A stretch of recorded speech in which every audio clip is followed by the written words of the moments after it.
get started, or do you want to wait a few more minutes?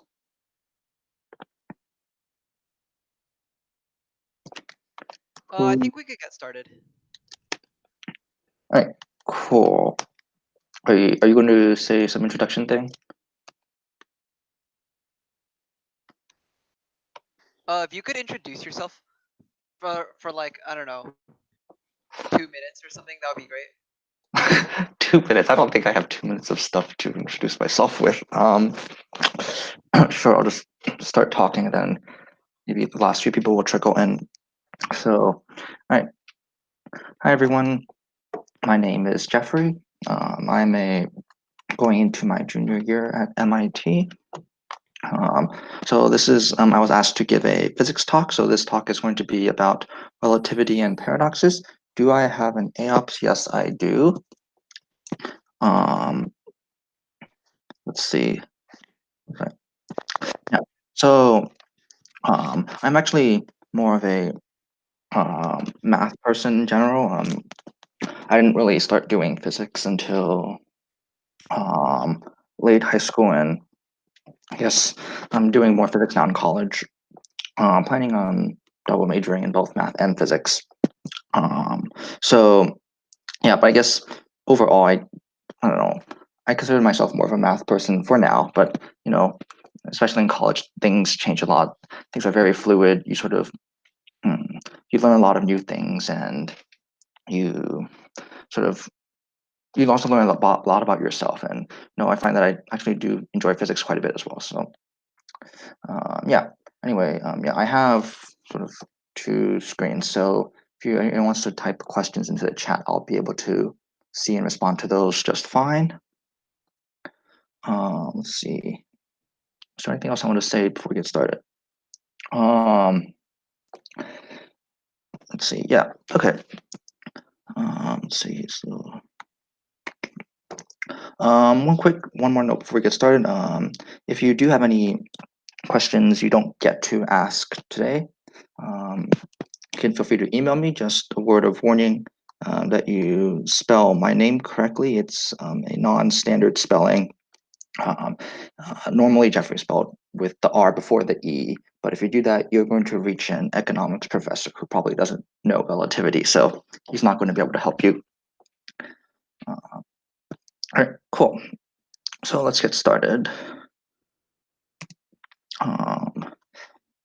Oh yeah, so this talk is about relativity and paradoxes. I want to stress the paradoxes part. We're going to spend maybe about 2/3 of the time talking about the basic principles of relativity, sort of establishing the basics, and then the last 20, or maybe more like 30 and 15, so that we have some time for questions at the end. Yeah, this is not going to be a standard introduction to special relativity talk, mainly because I want to save time to really talk about paradoxes, which I think is the fun part. So in terms of, I guess, an outline, I mean, there are lots of intro to relativity lectures online, and they all sort of, obviously they present stuff a little differently, but they tend to have a similar flow, which, they talk about basics, then they talk about advanced stuff, then they do applications. And so what we're going to do today is we're going to, I swap the colors, that's okay. We're going to cover the basics, and then we're going to sort of jump over the advanced straight to the applications, because I think the applications are more interesting, and sort of the advanced stuff is sort of setting up for general relativity, which we're not really going to do today. I'll maybe talk a little about what general relativity is at the end. But yeah. And so for the first portion on where we do the principles of special relativity, I will show you sort of the calculations behind everything. When we get to the paradoxes, I'm going to stress really the basic principles, and then we're not going to necessarily do all the exact calculations. The exact calculations are typically like standard homework problems in any relativity class, so you can look those up or do those on your own. Okay. All right. So what is relativity? This is a nice chart I stole from Wikipedia. It's basically when stuff moves very fast. Okay. There's one thing I want to point out, which is sort of a misnomer about this chart, which is that it sort of displays a gap here, right? So it says like everything to the left is classical, everything to the right is relativistic, and this gap really doesn't exist. It's not like there's a set speed where slower than that speed you're classical and faster you're relativistic. That's not how it works. It really should be a continuum. We sort of label stuff as classical relativistic um, based on what we perceive as fast in the context of the problem. And fast compared to what? Compared to the speed of light here. Okay. And similarly, these things really shouldn't. These gaps really don't exist. It's a continuum. And then once we do some calculations, you'll see that the classical mechanics, what we're used to in physics, is sort of the limit of our relativistic theory in the limit that the speed approaches zero, I guess. Yeah, we'll see more of that later. Okay, so we're going to sort of follow the traditional path. This is, I think, pretty much pretty similar to what Einstein did himself when he first presented his theory of special relativity. So sort of with when we're developing any sort of theory, we start with the basic principles that we assume to be true. And we do this in math as well. You may have heard of Euclid's postulates, his 5 postulates when developing the theory of geometry. There's the CFC axioms for set theory, if you went to CJ's talk. So here are the starting postulates of special relativity. So the first says the laws of physics are the same in every inertial reference frame. And the next slide we'll talk a little more about what each of these words mean. And the second is that the speed of light in vacuum is constant across all inertial reference frames. Okay. So this is just sort of the overview, and then we'll get more into detail into each one of these. So the first one is called the principle of relativity, which says laws of physics, as I said before, are the same in every inertial reference frame. So what do I mean by the laws of physics? We'll probably get a little more precise about this in the next slide as well. But in essence, basically sort of things that happen, and I know that's just a super vague term, but sort of if you want something more concrete, you could think of something like, say, an equation or something taken to be true. If it's true in one reference frame, I shouldn't say that. So the idea is if an event happens in one reference frame, let's say an event is like, I don't know, the sun explodes. Okay, the sun explodes in, let's say, my reference frame, then I don't care how fast you're traveling. The sun will explode in your reference frame as well. Okay, and we'll talk more about that the next slide. So the important word here is inertial. And what does inertial mean? In normal physics, we sort of we develop a sense of what inertia is. And properly, the definition of inertial frame is a reference frame where Newton's laws hold. Now, this might seem sort of backwards, because I think normally when you first learn physics, you learn Newton's laws, and then you sort of learn what an inertial frame is. And here I'm sort of going backwards. I'm saying we're going to define inertial frame by referring to Newton's laws. Okay, specifically the first law. So something at rest will stay at rest, and something in motion will continue with the same velocity until it hits a force. Okay, and then I have to give the obligatory sort of spiel about whether inertial frames exist. And I mean, in real life, technically nothing is an inertial frame, right? But like when you do physics, you most of the time we pretend Earth is an inertial frame, right? Sort of say if you're studying friction and you have ice or a very low friction surface, then if you're sort of sliding along there, it'll keep going until however small friction there is eventually stops you, or you have another force. In reality, is Earth inertial? If you look at a big scale, no, because A, it's orbiting the sun, and also it spins around its own axis. And it's really, I think, the spin around its axis that causes a lot of non-inertial effects. You might have heard of the Coriolis effect, which is very important in terms of, especially with weather-related events. So if you sort of look big scale, Earth is not inertial, but if we're doing sort of physics, let's say on my desk, studying how objects would move on my desk, then for all intents and purposes, it is inertial. And this will be sort of our theme in space as well. So relativity is, we're just predominantly going to be studying stuff in space. So if I'm on a spaceship in space, then locally, my spaceship I'm going to consider as an inertial frame. Things are just going to be free floating. If I push something, it'll sort of move in that direction. And in reality, my spaceship is probably orbiting some planet that's orbiting the sun at the same time. So there's some global motion. But if we look small scale enough, we'll be able to treat it as inertial. And this is sort of a theme in all of physics, is that it's a sort of making reasonable approximations. In physics, we want to know what's going to happen either in the future, or sort of we want to make predictions. And to do those, we make reasonable approximations that will give us sufficiently accurate predictions, however much we want. Okay, and back to the main point, I've included this corollary down here. This is technically equivalent, meaning that I could have started with this as the starting postulate and deduced the top sentence from that. Most books order it this way simply because I believe the top one is what Einstein wrote down. But yeah, so no physical experiment can distinguish one inertial frame from another. Now, why is that? Because if you were able to do so, then that would suggest there's some distinction between one frame from another. But our first law here says that there is no distinction in the physics, so we won't be able to distinguish any two inertial frames. Okay. Oops, let's not do that. Okay. All right, so more about frames. So we're talking about what the word inertial means. Now, what is a reference frame itself? So a reference frame consists of a coordinate system and an internal clock. Okay, so sort of our two fundamental quantities we're going to care about are position and time. Later we'll actually care about length more so, but length is just going to be sort of a difference in position.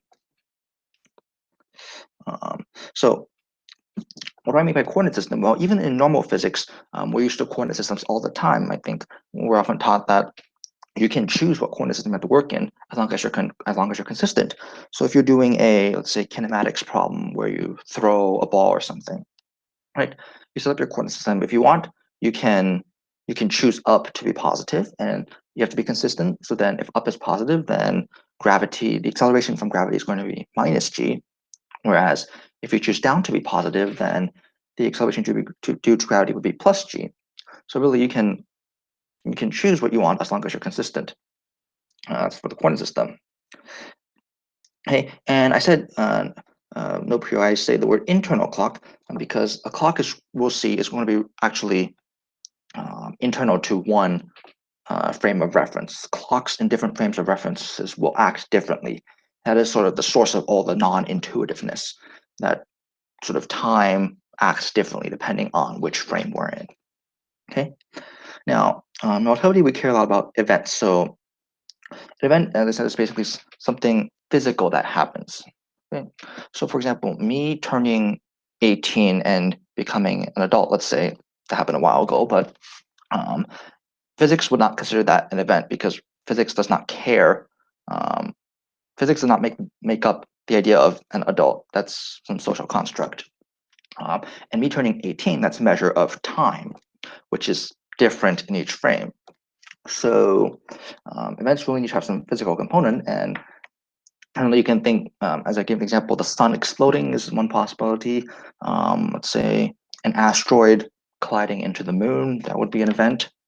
Okay, and events that occur in one frame has to occur in another one. Otherwise, if you're in another frame and you don't notice an event, but someone else does, then you can sort of distinguish the frame, and we said that's not allowed. Okay, and the last thing I want to mention is important concept is that frames themselves do not have an intrinsic velocity. This might be slightly non-intuitive based on your normal study of physics. The idea is we don't say a frame is at rest or a frame is in motion. Okay, it's always relative to something else. So, of course, I could be moving, but if I'm walking around and I say I'm moving, then respect to what? It's going to be respect to some stationary observer on the side. Okay, so whenever we talk about the velocity of frames, it's always going to be relative to each other. Okay, so this is an example of the first postulate in action. So So later on, we'll see that when an object moves fast, its length actually gets shorter. Okay, we'll see that's going to be we'll see that when we apply the second postulate. But that's only going to be the length in the direction of motion. So what this is saying is, let's say I'm moving very fast this way, right?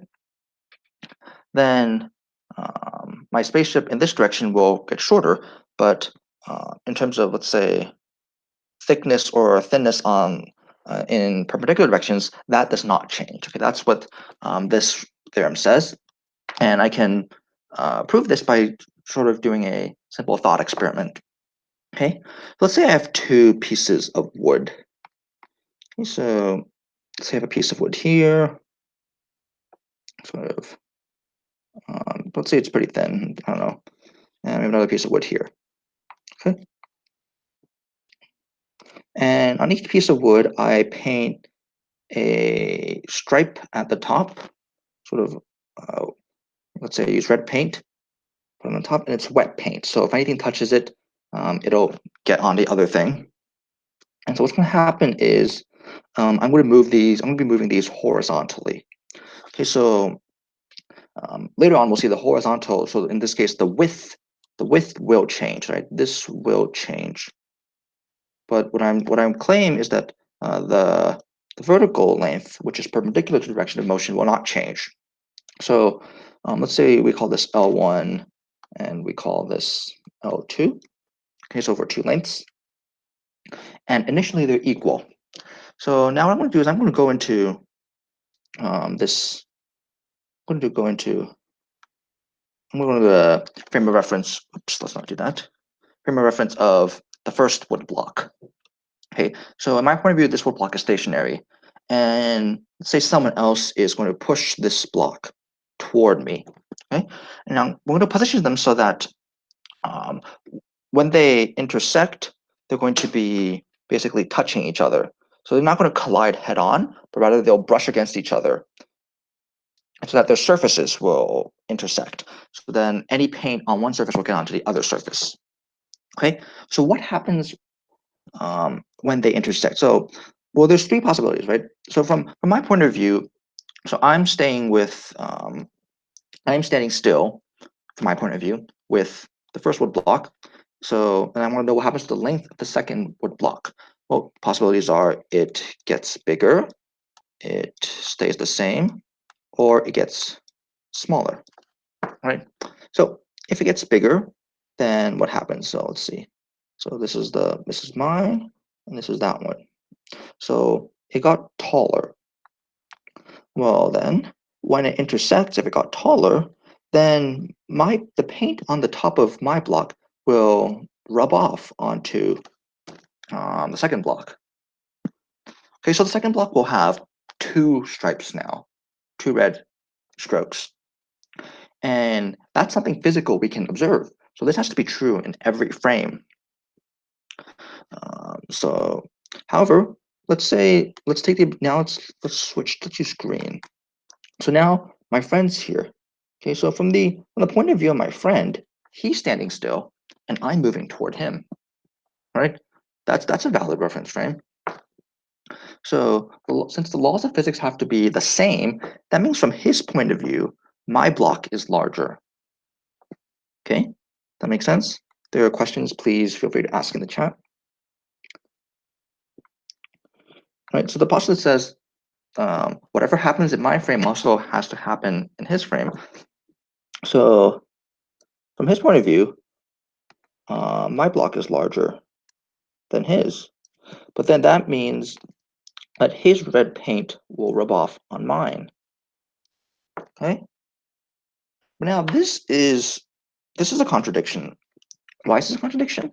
Because from my point of view, let's say there's a label on this, right? So let's say this is 1 and 2, so we can distinguish it. So from my point of view, 2 has 2 red stripes. But from his point of view, after the sort of surface rubbing occurs, 2 only has 1 red stripe. And this is an inconsistency, and that's disallowed, because that means we can tell apart each other's frames. So this case is impossible. Okay, and similarly, So this case is impossible. And similarly, I won't draw it out, but getting shorter is also impossible for the same reason, because something will have two stripes in my frame, but only one stripe in my friend's frame. So the conclusion is that the lengths stay the same, even when moving, however fast. Does that make sense to everyone? Any questions? I will pause for a moment for questions.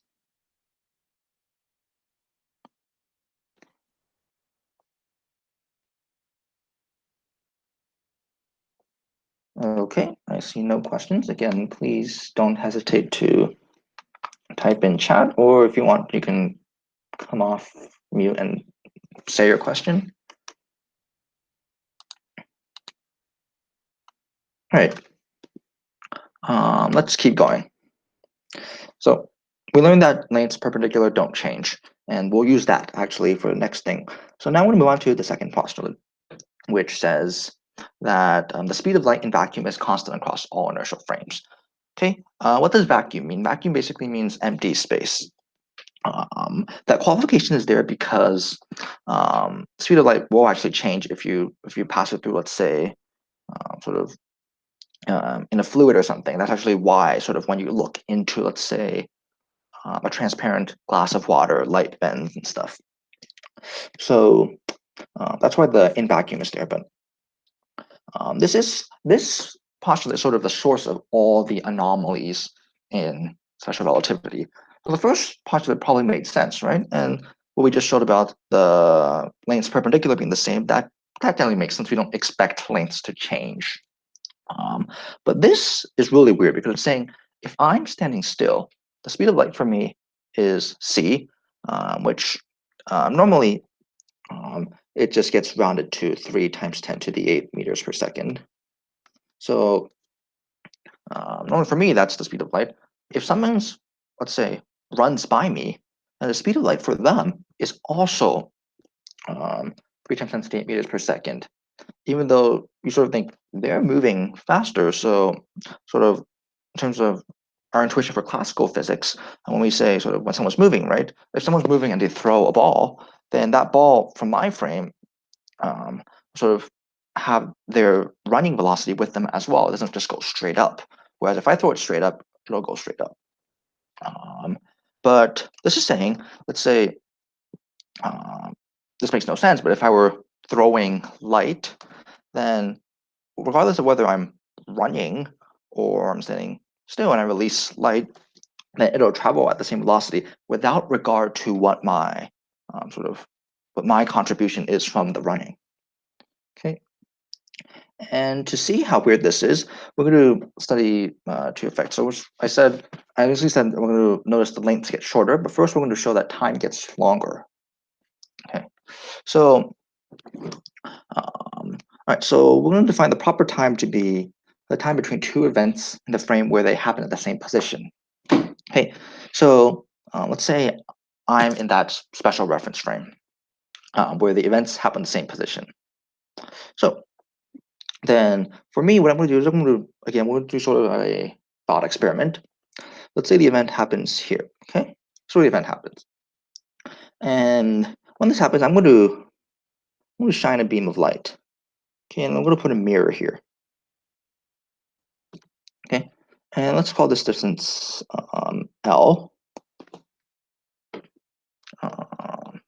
Okay, and because there's a mirror, the light will reflect back, and I will receive that light here. So here we have two events. The first event is I shine the beam of light, and the second event is let's say I have some photon detector, so I detect the light returning to me. Okay, so what's the time elapsed here? Someone want to, let's see, why don't someone type that? Why doesn't someone type that into the chat? How long does it take for the light for me to shine the light, bounce at the mirror, and come back to me? Remembering that light travels at, we use c for the speed of light. I see 2 over c. Yes, great. right? Because it goes to the mirror and back. That's a total distance of 2L, and the speed is c. Great. So this is just simple. I guess rate times time is distance. Okay. Now I want to consider a different frame, one that's moving relative to the observer. Okay. So now event 1 happens here, and they're moving with some velocity. Let's say, yeah, they're moving with velocity v. And then, so they're going to shoot a light. And because they're moving, it's sort of, this is going to be, so we have a long mirror here. And I'm going to shoot a light diagonally. Oops, let's make that straighter. Okay. Hits this, and then it bounces back. And then they detect it at event 2. Okay. Okay. Now, because we just showed that lengths perpendicular to the direction of motion don't change, that means this length is still going to be L, right? Because this is perpendicular to the horizontal motion.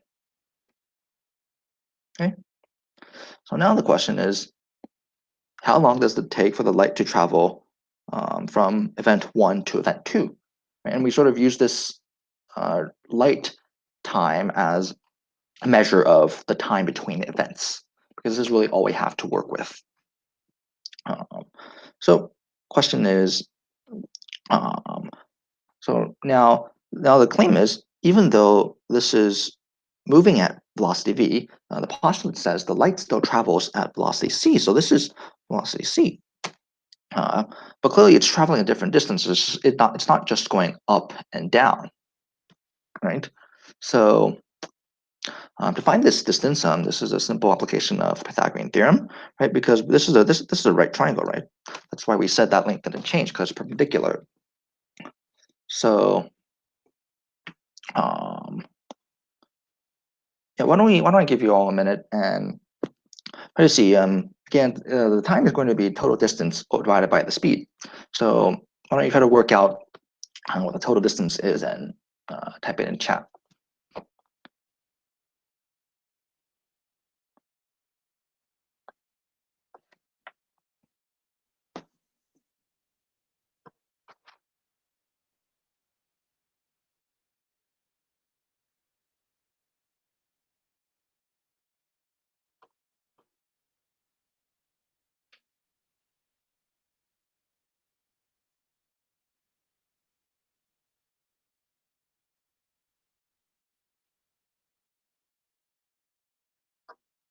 I guess you probably need another variable. Let's say the total time it takes from here to here is t, let's use t prime. 2 square root L squared plus u squared over 2 t squared. That looks right to me. All right, cool. So let's work this out. So if it takes, so yeah, okay. So I probably should be consistent with units. So let's say this is the distance of v times t, right? Traveling time t prime at a velocity v. That means this here is vt prime over 2, right? So then if I call the, let's say, I don't know, h for the hypotenuse, and that means the hypotenuse is going to be square root of L squared plus vt prime over 2 squared, right? And the light travels twice that. So that means t prime is going to be twice the distance of one hypotenuse, 2 squared, over the speed, which is c. All right. And now now this is basically a equation we want to solve. The idea is we have a t prime here and we have a t prime here. So what we can do is we can just square both sides and solve for t prime. So I'll just give you the final answer. It's pretty simple to solve for. We'll find that t prime is going to be the right, something's up here.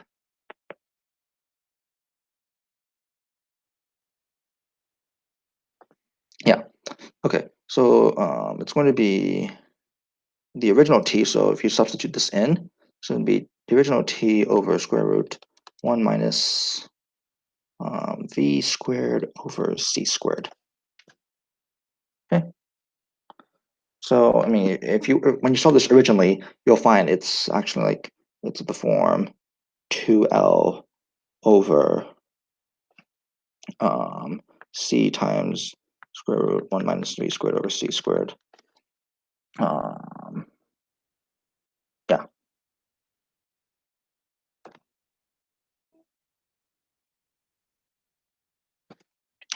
So, all right. That makes sense to everyone? Any questions?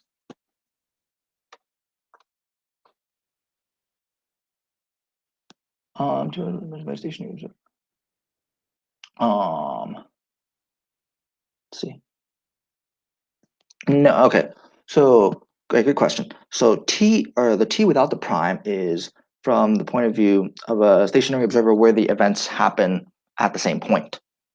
Okay, and t prime is the time measured still by me, where, but I'm now in a different frame where the events don't happen at the same point in time.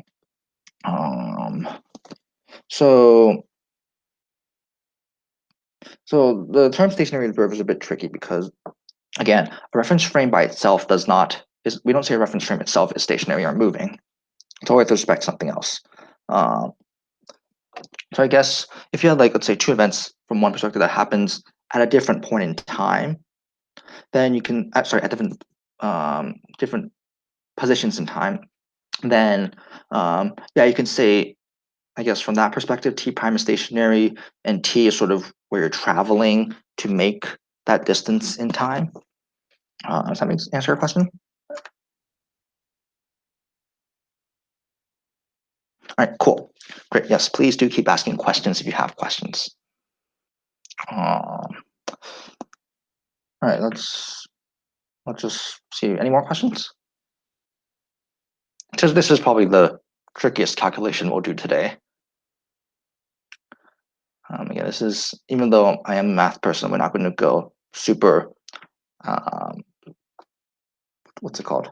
Super try hard on the math, because relativity will be confusing enough without all the math involved. And my goal is to help you try to develop as much intuition as you can for something that's very unintuitive.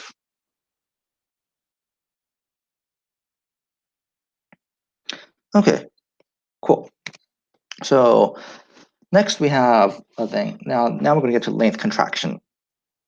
Okay, let's see. I notice I'm probably a bit short on time. So tell you what, I'm going to tell you the result, and then if there's time at the end, I'll come back and show you this if someone's interested. Okay. The idea is we're going to use the result from time dilation. Right? This is dilation because sort of dilation technically means scaling. In this case, it's going to get bigger. So the result for this is going to be that. So same idea. You have an idea of proper length, which is in this case where the object doesn't move. Okay, and then so you can have a proper length L, and the object is not moving. Then if the object is moving, V, then you would measure, say, L prime. Now, how you measure the length of a moving object, that's a different question, which we're not going to get to. But ordinarily, you would think these L should equal L prime, but there are actually two ways to show this. One, you can do a sort of a similar thing here, or the other way you can just do some sort of rate times time is distance argument. And what you'll find is that, oh, oops, that's not what I want to do. Okay. Find that L prime is going to be square root 1 minus v squared over c squared times the original L. Okay, so again, now I'm running a bit short on time, spending a bit too much time on this part because I really want to get to the paradoxes. But yeah, I'll come back and show this at the end of this time.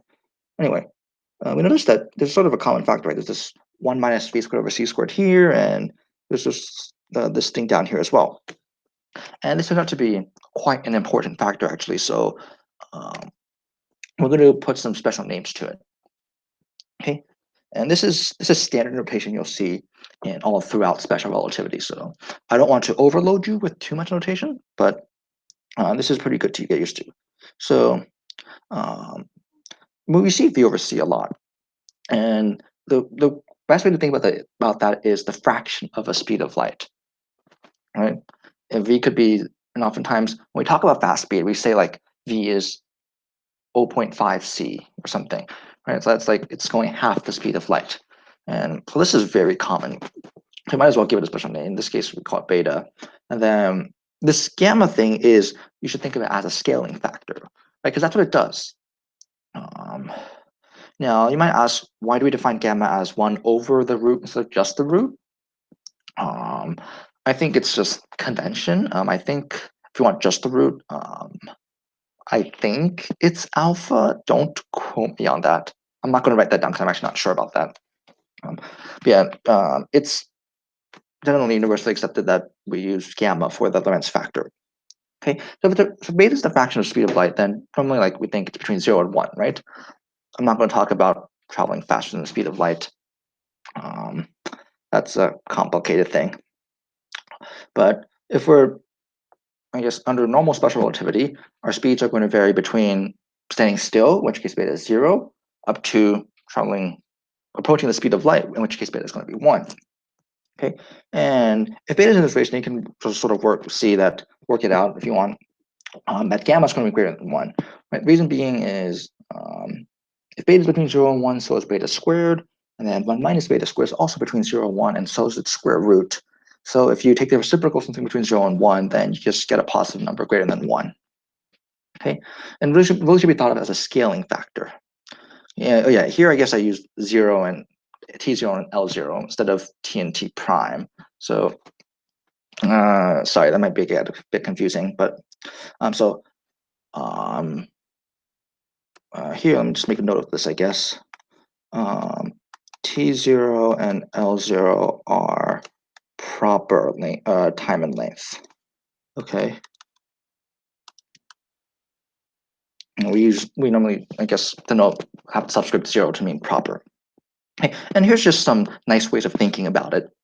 I sort of think away from the formula itself. Time dilation says time passes faster around you when you're moving. So if I'm traveling, let's say, super fast in space, then time, from the perspective of someone, say, on a planet on the ground, time is going to go faster for them than for me in my spaceship. Okay, and length contraction, nice way to think about it, is that moving objects appear shorter, but are not thinner or thicker. Right? That's the first thing we said about perpendicular lengths not changing. Okay, and then this last point here is something I mentioned at the beginning. Right, as beta approaches 0, the gamma factor will just approach 1 over 1, which is just 1.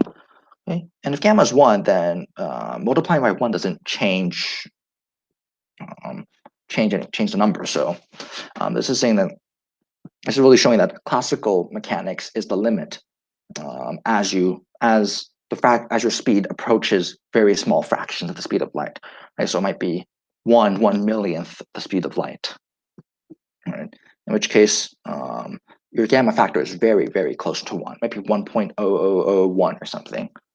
And for that perspective, it might as well not be there if we're making good approximations. Okay. Let's talk about paradoxes. So what is a paradox? A paradox is a statement or scenario that apparently contradicts itself. This statement is a famous paradox. It says this sentence is false. Why is this a paradox? Well, I'm going to ask you, is this sentence true or not? Okay, suppose you say the sentence is true. Well, the sentence is true, then the sentence is saying it's false. So I guess you said it's true, but now it's false. Well, that doesn't sound good. Okay, so this is a no-go. Now, what if you said the sentence is false? Well, then the sentence is false, then the sentence saying it's false, so it's telling the truth. Well, that's also a contradiction. Okay, this is a famous one. All right, relativity paradoxes are a little bit different. They're called paradoxes because they look like they're a paradox, right? I'm going to present a scenario, and it's going to look like something's not right. It's going to look like we have a contradiction. But what we're going to see is that the main theme is that these are quote paradoxes, not real paradoxes, because there actually is a correct answer. There is a correct resolution. It's just that based on most people's classical intuition, they don't realize that their reasoning is faulty. Okay, so let's look at a couple of them. So let's see, next slide, please. Oops. Here we go. So this is called the twin paradox. So what I'm going to do for each of these is I'm going to present the scenario. I'm going to ask for opinions in the chat based on what you think is correct. And if you've seen this before, I'm going to ask that you don't give away the reasoning in the chat. You're welcome to just say the answer if you want, but don't give away the reasoning. Give people a chance to think about it first. Okay. So here's a twin paradox. We have two people. Bob and Joe are identical twins. But that means they're born at the same time, and they look exactly the same. That's in contrast with fraternal twins who are born at the same time but don't look the same. So they're on Earth. Okay, let's see. Here we go.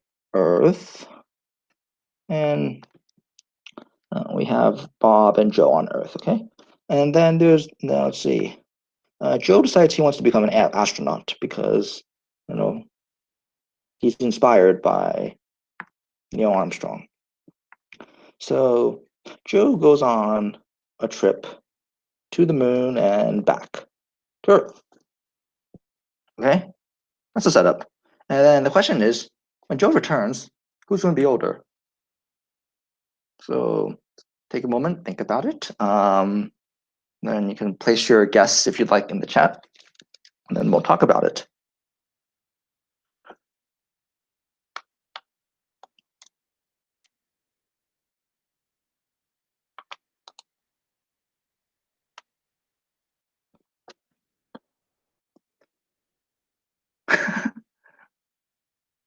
I like the paradox that Trung posted in the chat.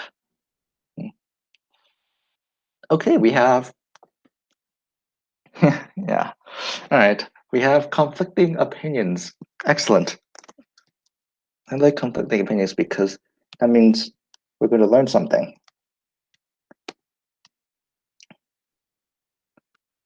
All right, so, we have all three answers. For real answer, isn't this paradox for real answer is in general relativity? I'm trying to parse this. Okay, yeah. If you okay, I claim you don't need general relativity to resolve this. If you use general relativity, you'll get more precise amounts for who is ordered by how much. I think, yeah. Really depends on where you're traveling. I think for the Earth Moon situation, special relativity will give you close enough estimates. So here's some faulty reasoning, right? From Bob's perspective, I guess I should use my previous diagram. Okay, that's fine. So we have Earth, right? So from Bob, so this is Bob here. Bob's on Earth, and from his perspective, I can't draw a spaceship. I'm just gonna draw an airplane. Okay, pretend it's a spaceship and not an ordinary aircraft. So from Bob's perspective, Joe is traveling. Joe is traveling on the moon, and he's moving relative to Bob. And we know that from Bob's perspective, Joe's going to experience time dilation, and so I have this backwards. I think I wrote this backwards. Hang on, give me a moment.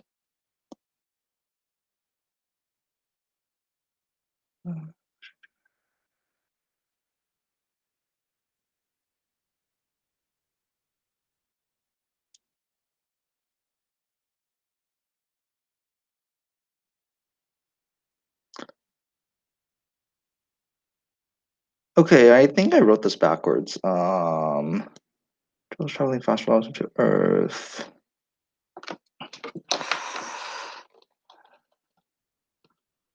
Bob should be old. Yeah, I think everywhere that says Joe, these should be swapped.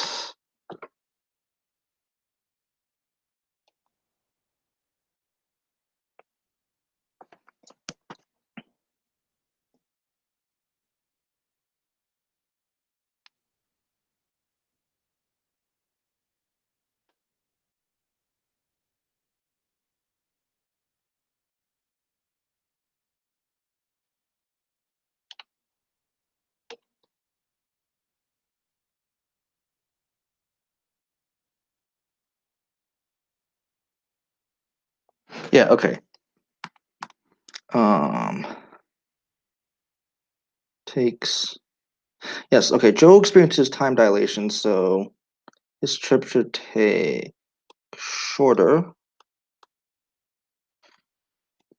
And Bob should be older. This should say Joe.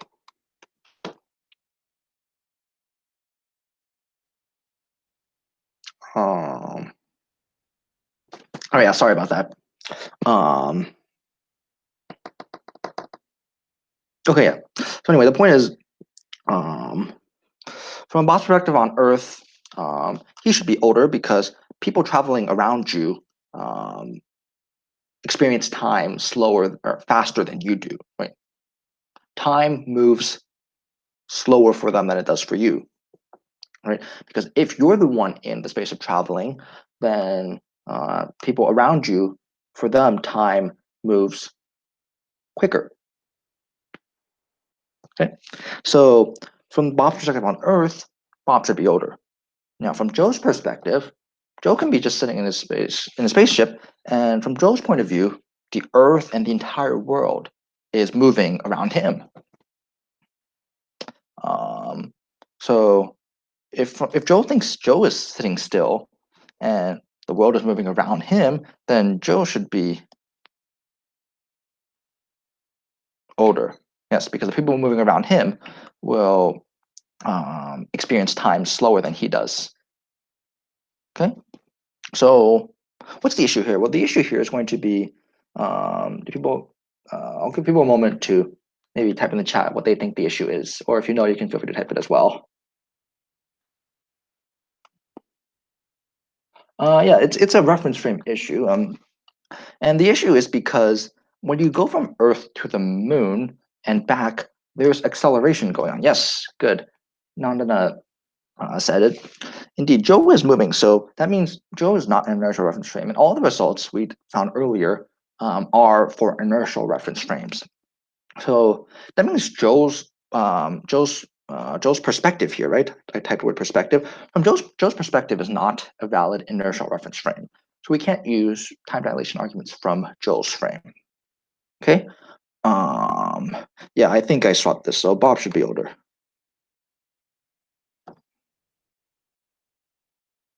Yes, because Bob is on Earth, and as I said in the beginning, Earth is technically not an inertial reference frame because of its spin and everything. But for all intents and purposes, when we're looking locally, we can consider it. Okay, so yeah, this is one of the lessons that often was the source of much confusion. Okay, I just want to clear up another place. I think if you look online, sometimes you'll see some posts saying like, if you look up what's the difference between special and general relativity, the correct answer is gravity.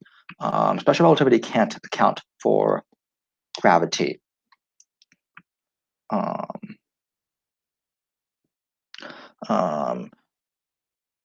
how do I say this in a simple way? Basically, gravity is very complicated. Special relativity will account for most of our motion. It'll explain E and M fine. E and M can be applied. Sort of Maxwell's equations can be converted into a relativistic form. But special relativity really doesn't know how to deal with gravity, and gravity is reserved for general relativity and requires much more hefty math, an area called differential geometry. But a faulty answer you see online sometimes is that it is that because is that special relativity only deals with inertial frames, which is false. Our results are in terms of inertial frames, but if you sort of go more advanced into special relativity, you can sort of develop equations of motions for accelerating frames as well. So I think, yeah, non-inertial frames is not a problem for special relativity. Okay.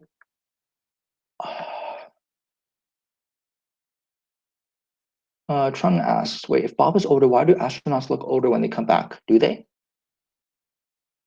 Uh,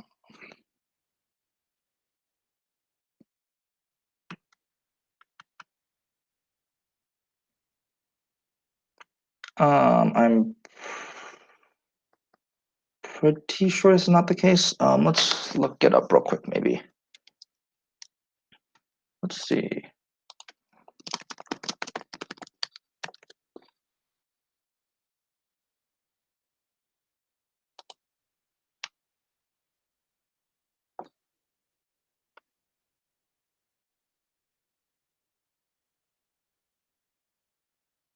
Yeah, okay. Are you able to see the screen? Or wait, I think I'm only sharing my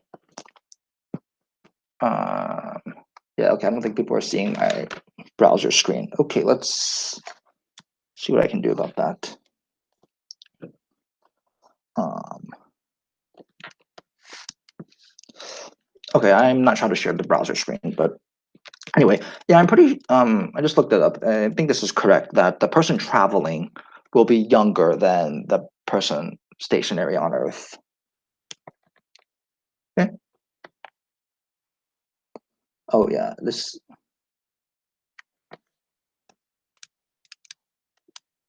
All right. All right. Cool. Next slide.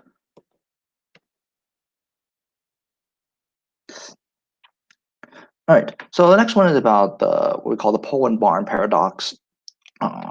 Sometimes it's also called the ladder and garage paradox or something. And the essence is this. So you have a, let's see, okay, cool. So you have a barn. How do I draw a barn? Let's see, this looks close enough to a barn. Yep. So we got a barn, and and we have a very long pole. Okay, it's very long, so it doesn't fit in the barn. Okay, the barn has a front entrance and a back entrance, and those are the only doors. Oh dear, did I? Oops. Do people still see my screen, or did something happen? All right, sorry about that. Give me a moment. I will try to diagnose this. All right, let me diagnose this. Okay, I'll just explain verbally. So why? Let me just close and rejoin. So you have a barn, sort of, and it's not a very large barn. So you have a very long pole that you want to put into the barn, but it from my stationary point of reference, the pole is very long and it will not fit inside the barn, especially not if the doors are closed. You can't close the doors and fit the pole inside the barn.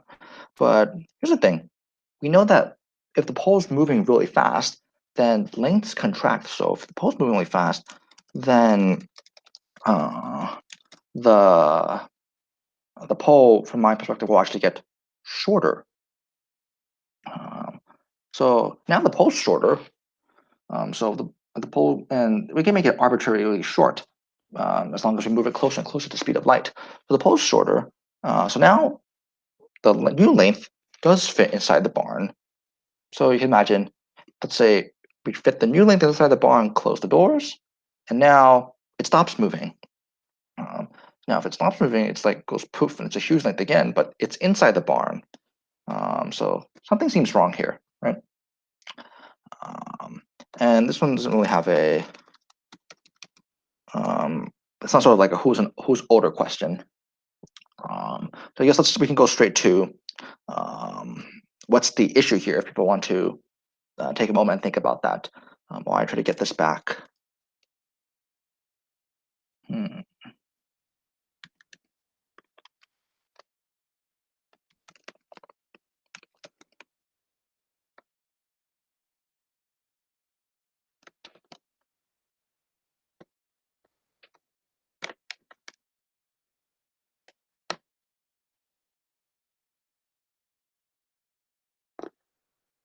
The pole cannot realistically move that fast, so it will not fit. I like that. I mean, it's true. But I don't. I think there's. Let's see. What was I saying?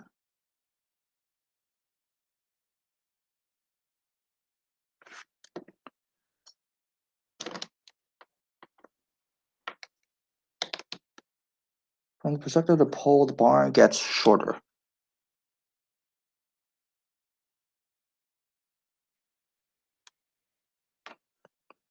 I'm sure that's true. Yeah, that's true, but I guess that supports the argument that it wouldn't fit in the barn. But how do you explain? There's still sort of a issue in that I'm saying that from my stationary perspective, the pole is shorter, so it should fit inside.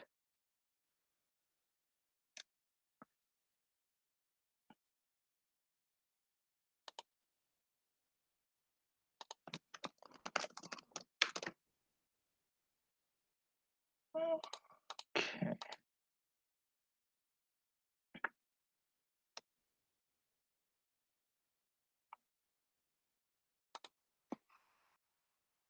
All right, let's try this again.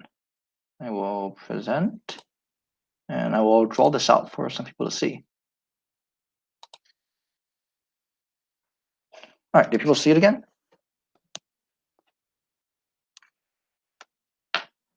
All right, excellent. Yeah, sorry about that. All right, so yeah, this is a description of the pole and barn. So I have a barn. We went so fast that it entered a new dimension. That's funny. I don't think we can say that. Sorry, Trong. All right, so we have a barn. I think barns are red, right?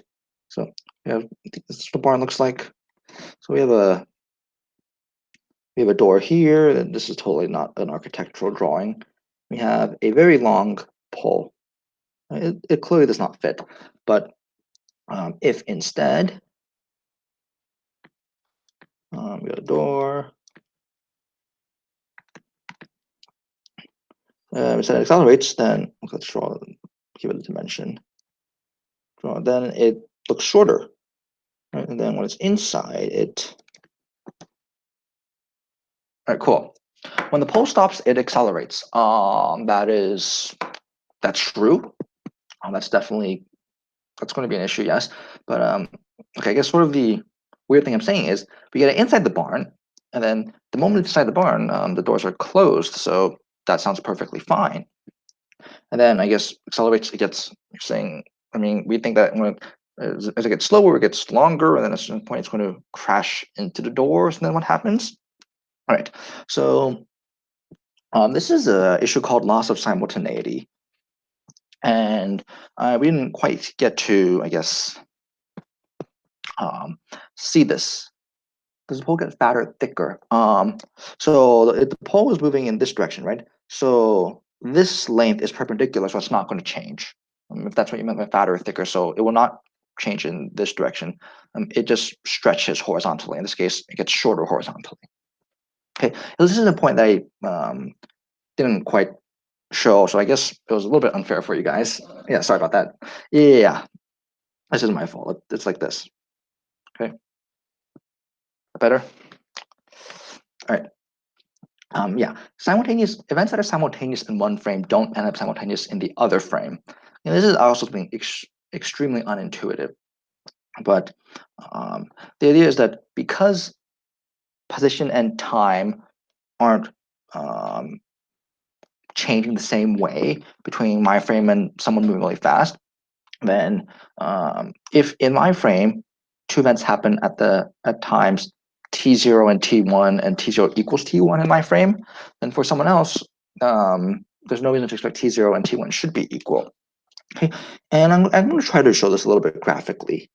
Okay, so this is what we call a space-time diagram, and so we're going to consider just one dimension, right? Because anything perpendicular doesn't change. So we're just going to, let's say, call this x direction, right? So this is our x-axis, and this is going to be our ct-axis, okay? T for time, and we multiply by c just to make the units consistent. Okay, we can think of this as the distance light traveled in that time. as you do more relativity, as you get fancier relativity, sometimes people let C equal 1. It's a useful simplification to get rid of C's everywhere. But really, the idea is we want to put time and space on the same, to sort of put them on the same graph. Okay.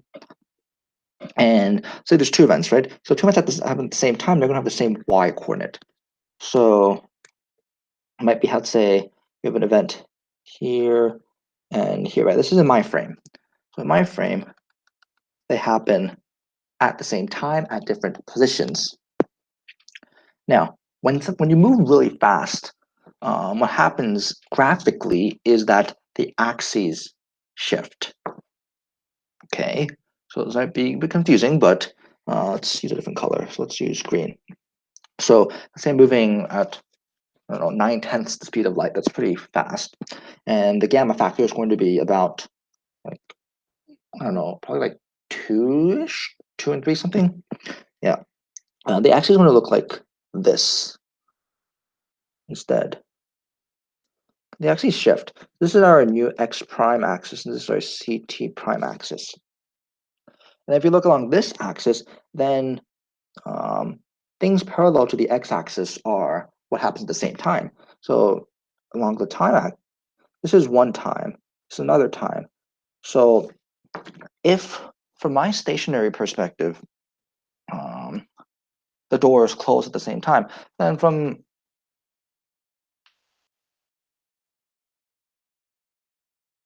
no, that's not right. Sorry. Okay, if yeah, okay. So from one perspective, the doors close at the same time. Then in our new frame, where we're arguing it's shorter or whatever, then the doors don't actually close at the same time. What happens is, so let's see if this works.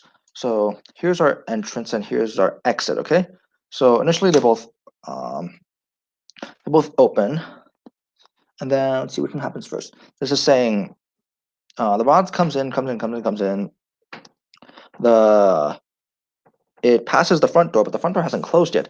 The back door closes first for a moment, and then it opens again, and then it passes through, and then after it sort of passes through a bit, then the front door closes and opens again. So really, the doors in the new frame aren't closing at the same time. That's why the rod sort of can sort of do that weird shenanigan thing. Okay.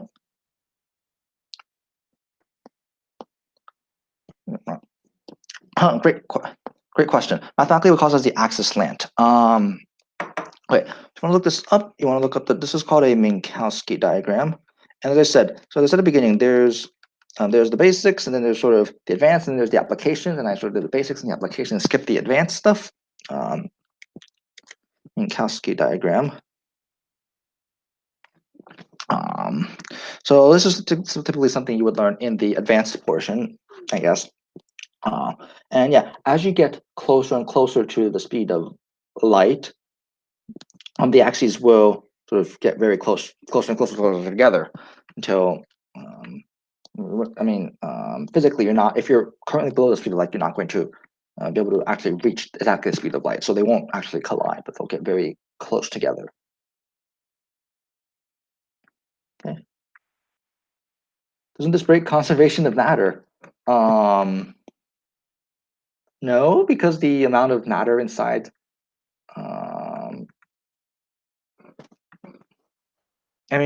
the object is not necessarily losing matter there. Everything in the object is still in the object. It just looks shorter when you measure it.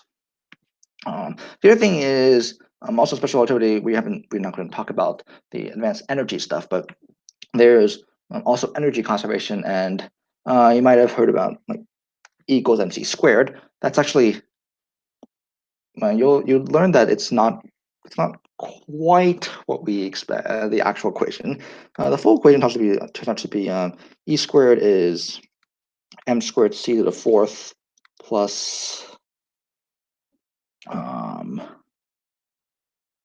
p squared c squared, I think. Yeah. P is the momentum here, but see. That doesn't look right.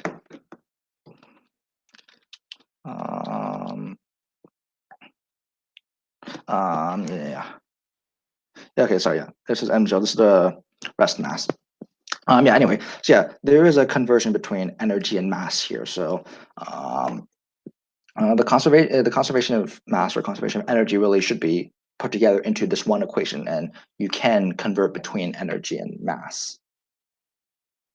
Okay, but yeah, even if things get shorter, they're not literally like, it's not like matter is disappearing. The object is still the object there.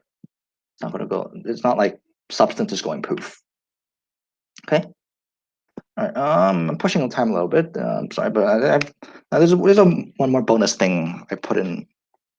So we're in some very far out future in some dystopia, and Earth is becoming very uninhabitable. I don't know, because I don't know. Let's make up some reason. I mean, the sun's not going to die out that quickly, but all right. Let's say we keep polluting the atmosphere, and it's becoming super hot on Earth. Temperatures are the 150 Fahrenheit, and that becomes very uninhabitable. So we need to get out before or die. And astronomers are even now are looking for Earth-like planets that could potentially sustain life. And these are very far away. Even the closest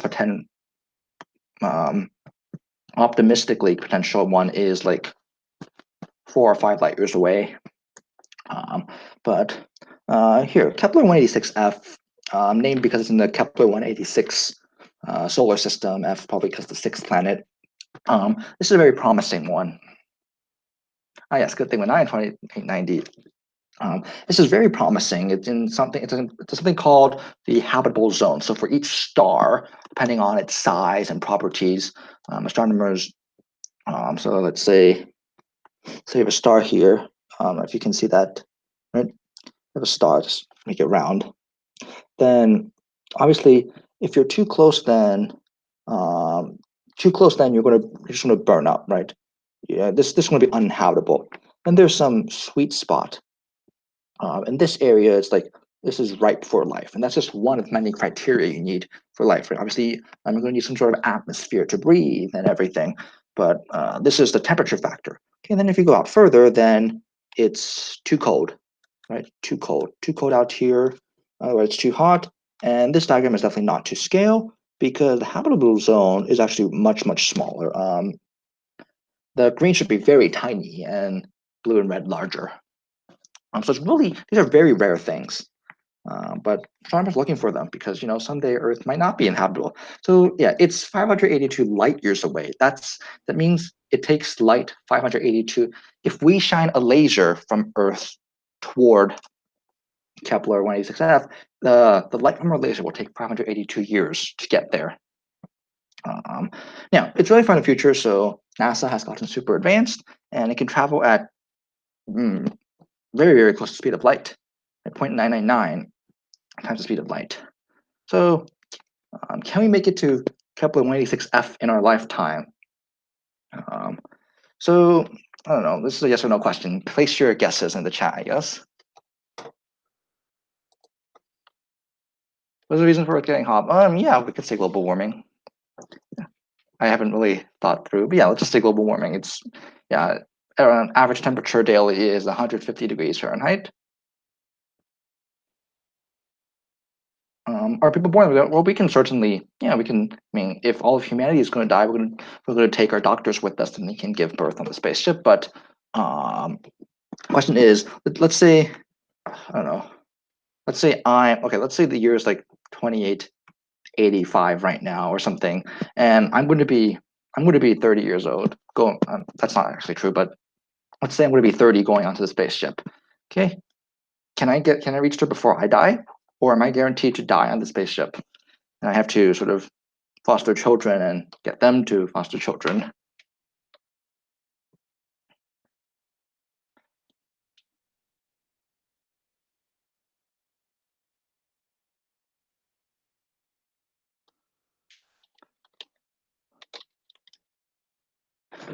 All right, Ezra says they've heard this one before. Oh yes, this is a fun one.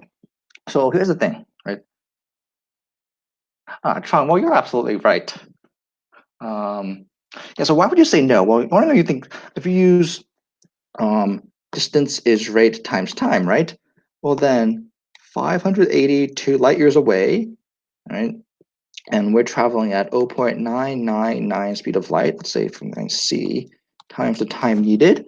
So, I mean, the time is going to be at least 582 years. And I don't know about technology, but assuming, let's say, our bio hasn't gotten that much better, I can't live 582 years. Um, so, yes, people are starting to get it. Yes, definitely depends on the reference frame. So this 582 years is from the Earth perspective. So yes, if someone's on Earth, they would, and we shine the light, it would be 582 if the light reaches it. I saw a question: does the light have to stay on? This gets into how light works. No, I'm going to say. Once you shine the light is traveling, and if you turn off the light, the previous light is still traveling.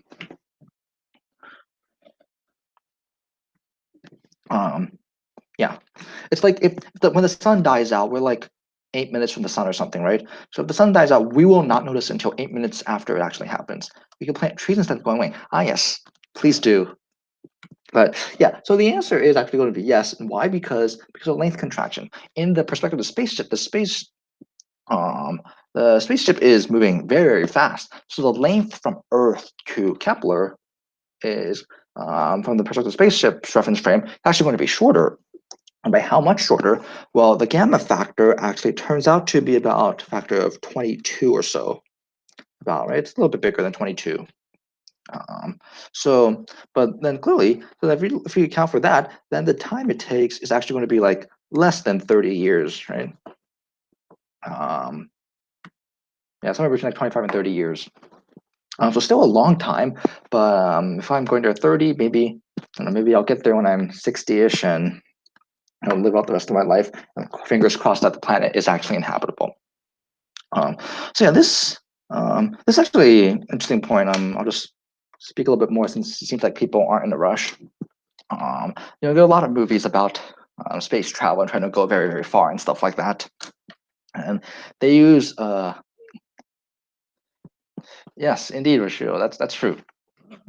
Yeah, there's a bunch of very, very convoluted explanations. I mean, Star Wars uses like traveling to hyperspeed, I think, right? And they have Star Wars has some fancy technology that lets you. I am presuming hyperspeed is like faster than light or something. Anyway, yeah. And then I mean, probably one of the movies that tried to be the most physics complex was like Interstellar back in when was Interstellar? Like I don't even remember what year it was. Like 20. I have to look this up. It's like 2014. Yeah. I mean that Interstellar actually got quite a bit of stuff right. With at least at the beginning, the ending stuff about black hole was obviously complete gibberish. Your body would be ripped apart by the black hole. Um, but yeah. Actually, if you remember, I don't know how many of you have watched Interstellar, but there's a scene where like a team goes down to a planet near a black hole, and then by the time they get back up to the spaceship, the person on the spaceship is super old because they were so close to the black hole. The effects of time dilation really hit on them. Um, yeah. All right. Cool. So that's all the slides I have in terms of material to present. I realize we're a bit over an hour, but I don't really have anything I need to get to. So if people want, I'm happy to stay and answer questions. Maybe I could talk about myself. I could talk about other physics. I can talk about math. Um, I'm curious. Are people here from the math sections or the physics sections of Raise? Okay, yeah, combination. You rejected. Oh, hey, at least you're here. Glad you enjoyed the talk. Okay, mostly physics. Yeah. Okay, yeah, so still a combination. Yeah, feel free to fire away with questions. Happy to answer. How did you make it MIT?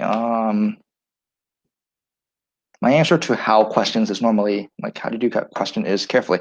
Brian, go, may I ask some few questions? Well, you just asked one question, so if you ask another one, that'll be a few.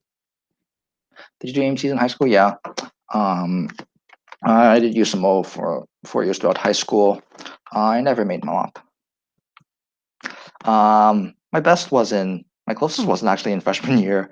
I got like freshman year, I got like 24 on JMO, I think. It was MOP cutoff was 27. That was the closest I ever got. What about USMO? I did JMO freshman, sophomore years, and junior year I got was like 14 on USMO, and blue was like 20, maybe. I don't know. Yeah, I was never close after freshman year. It's okay. Can we explain the non-simultaneous event and mathematical equivalence using the thought experiment? Which thought experiment is my question. What will happen? Non-simultaneous events is, I think, best explained with the graphical. I think the graph is the most intuitive way to see that. You can do a calculation for just how much non-simultaneity there will be. Yeah. Mathematical equivalence, generally that's not done through a thought experiment. That's just done by brute forcing the algebra with something called four vectors. The idea is normally you have a vector with, let's block, yeah. Normally you have a vector with x, y, and z, and then you, in relativity, we add a fourth component ct for the time component, and then you do some algebra with that. What will happen to the effects for non-inertial reference frame? If you're doing non-inertial stuff in special relativity, it's basically the same way you do it in classical. You use the sort of, I guess, inertial formulas at every point in time. And if you're accelerating, you just do some integral shenanigans. If you want to get more involved, you get into general relativity will actually treat that probably better. But yeah, actually it's optional since I'm aiming slightly further. Do we need tensor in this course? Okay, yes, it's a great question. So special relativity alone does not require tensors. You can do it with purely basic algebra and maybe some integral calculus if you want to do continuous stuff. General relativity absolutely does require tensors. General relativity is based on a math field called differential geometry, which is basically studying spaces that are not, basically studying like, maybe you can imagine like, so you have your Cartesian space and then you bend it and all sorts of weird stuff. That's what differential geometry studies sort of. The idea is like, I mean, there's these sort of code diagrams online. You can look them up. It's like, so if you have your flat space time, and this is called flat space time, and then sort of the effect of gravity is if you have a huge planet or a black hole, then there's sort of a dip here. And that's a good graphical representation. And because of sort of the dip, it's no longer flat, and you have to do more complex math to sort of evaluate how traversing that space-time works. The thing with, I think, if you take special relativity in college, special relativity generally does not have enough content to fill a whole semester. So it's generally going to be like start with special relativity and then sort of get into general a bit, and then sort of you see tensors pop up. If you want to make E&M work, Maxwell's equations work with special relativity, there's something called the electromagnetic field stress tensor, field tensor, something like that. That shows up as well. So I mean, the full language of relativity, like both special and general, uses tensors. But I guess my point is that it's not required if you're just getting started with special. Okay, but eventually you want to learn about what are tensors. Oh boy.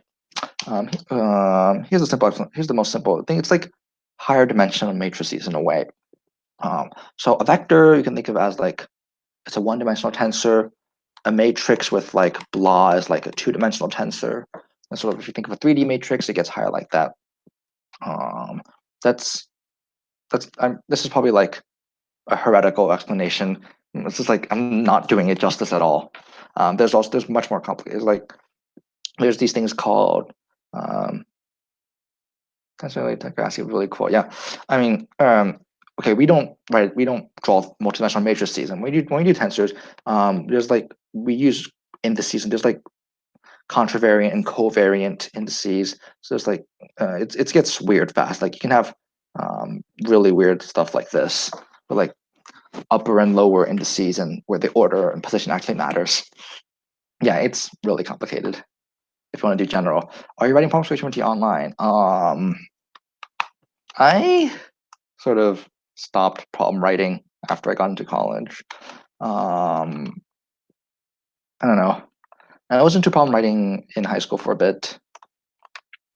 I never actually wrote any problems for H1T, even though I was in charge of running it from last year. There's a lot of logistical work that I mainly focus on more of the logistical stuff to make sure it can run. I don't know, if I come up with a cool problem, I'll propose it and put it on there, but I'm not that into problem writing anymore these days. Did you do like F equals M useful in high school? Yeah, never did that well. As I said, physics is more of a recent thing for me. F equals MA and use F equals MA is actually pretty brutal in terms. It's like all classical mechanics with some fluids. Did I make use of it? Yeah, I made it once. Or oh my goodness, I'm feeling old. I don't remember if I made it once or twice.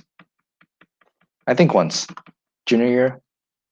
I think I got like honorable mention. It's like not that good. Actually, most of the physics I do nowadays is most of my physics are actually in quantum stuff. I think normally, like if I give a talk, I would want to do it on sort of quantum computing, but I don't think it's that easy to teach the fundamentals of quantum in 1 hour. Especially since it's a little bit more heavy on linear algebra.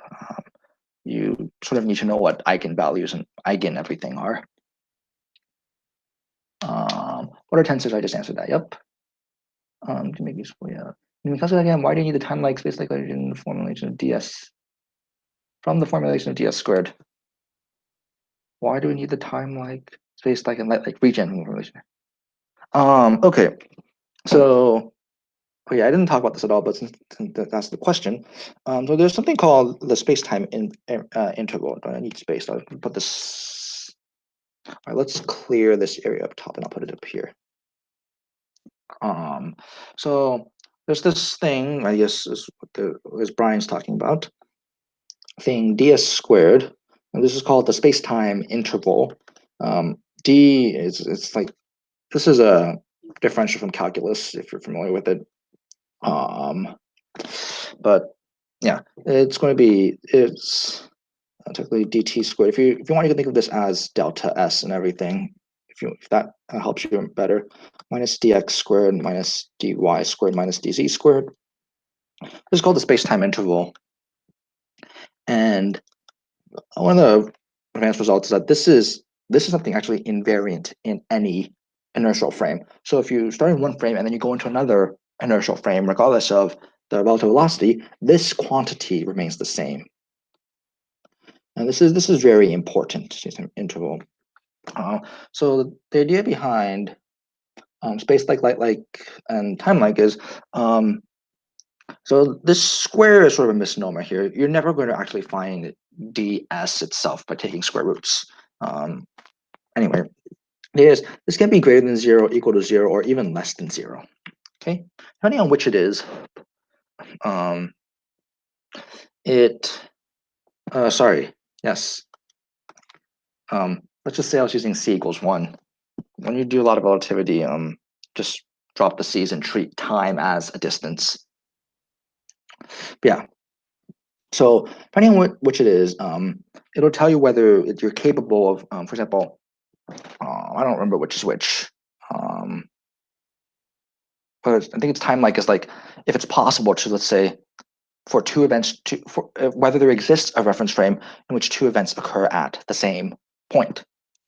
That's what we said. Proper time should be is the time between that. But of course, if you imagine they're super far apart, and like and even light can't reach to the same point. Even light can't go from one to the other in time, and there's no way you're going to be able to do that. So that's like one region. Another region is like if you're able to perform your measurements in a rest frame, I think, stuff like that. Yeah. Why do we need the regions from relation to x squared? I'm not sure what you mean by why do we need the regions. Especially why do we like have it? It's just sort of a neat way of thinking about it, I guess.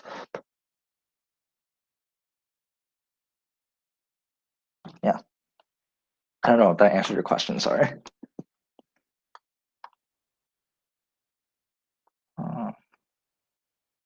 Other questions?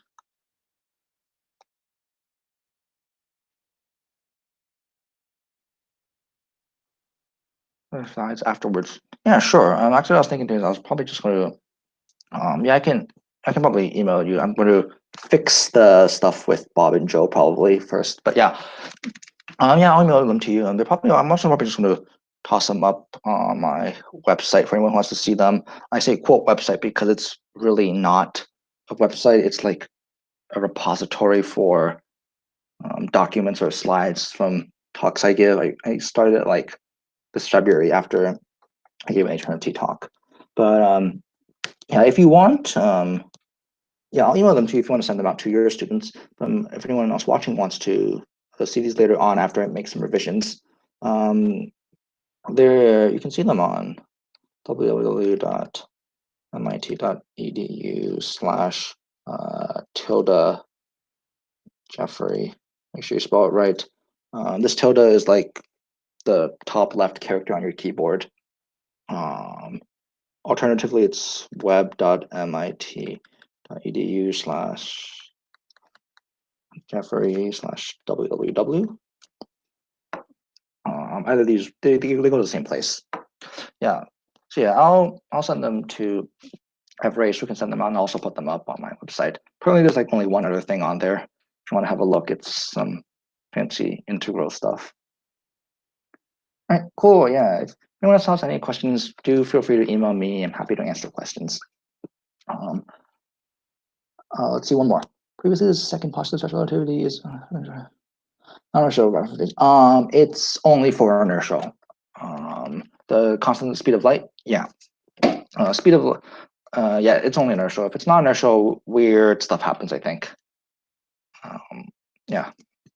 I don't know what exactly because again, my specialty is in quantum stuff, not relativity stuff. But anyway, yeah, that would be a cool talk. All right, I guess thanks everyone for coming. I was happy to give this talk. I think this is some really cool stuff. I hope helped you I hope I helped give you some intuition. Really, again, if you're interested in the calculations, there's a lot of sort of intro lecture notes or even textbooks if you want to look through. They'll have problems where you can practice the actual calculations. But I really think it's important to get an intuition so that when you do the calculations, you sort of know intuitively whether it's right or not. Otherwise, if everything's non-intuitive, because relativity is non-intuitive, you get a result you really don't know whether it's right or not. So some intuition is good. All right, that's all. Thanks for coming. Thanks for giving your talk. Can we have a round of applause for Jeffrey?